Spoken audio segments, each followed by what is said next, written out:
We have a special guest this morning on the B105 Breakfast Club, the one, the only Chris Janson. Good morning. Welcome to the show.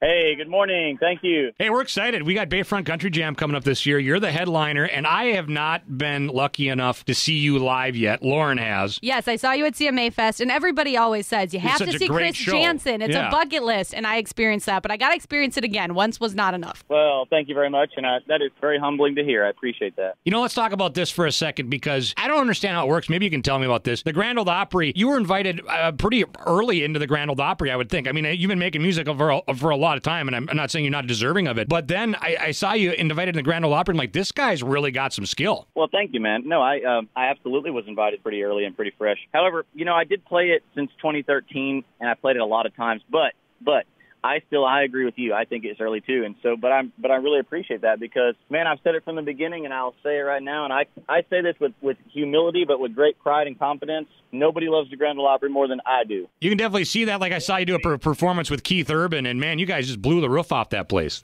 Well, thank you. Well, you know what, that's what they want, and that's what the people want, and that's what it's all about. So, you know, frankly, in my opinion, I just was starting to miss, as an Opry fan, I was starting to miss people like Roy Acuff and you know, real Porter Wagner, true ambassadors of country music. And so I kind of vowed to be that, and I wanted to be that, and they inducted me, and I'm continuing to do that and take on that legacy. And, you know, it's great, man. So, you know, everybody who gets inducted after me and invited and things like that, I really encourage them to, you know, carry the torch. It's very important. And speaking of that, just to piggyback on that briefly, man, that video of you guys inviting Luke Combs in, that was really special. I cried. Yeah. Well, I cried a lot of stuff, but that made me teary. That was special for sure. Well, thanks. Yeah, I knew about that for like 2 weeks ahead of time. It was the hardest thing for me to do. I'm awful at keeping secrets.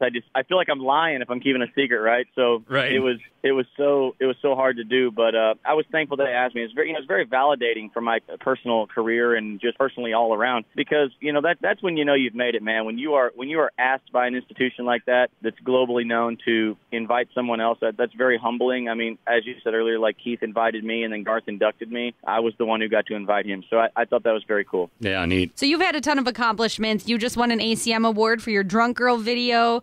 You've had a ton of hit songs. What do you want to accomplish next? You've already done so much. Well, I'd like to wake up again tomorrow. We woke up today, so we're pretty blessed. You know what? I just really pray to continue to be a great father and a great husband, just a better Christian, and anything else that happens on top of that, I'm pretty set. I mean, I've had the biggest year in my career this past 12 months that I've ever had ever. So not only just the awards and stuff, but, you know, from not just playing Nissan Stadium at CMA Fest, but actually having a headlining set there, to doing, you know, to transitioning now into amphitheaters and headlining festivals and arenas, and, you know, just making that transition. It's like I've got one foot over the line now. And so, and I finally got over that 3-hit hump is what I call it. Mm-hmm. So thank you for that.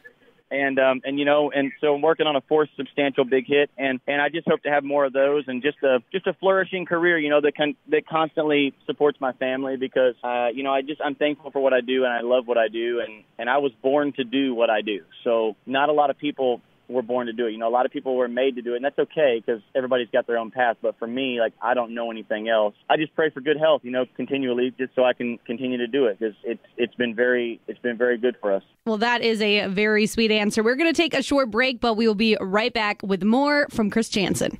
We are back with the one and only Chris Janson, and just a few minutes ago, we were talking to you about your headlining set at CMA Fest. I got to see it, and man, you killed it. The crowd was buzzing, and you played so many different instruments. Can we expect a set just like that when you come to Bayfront? Yeah, I think so.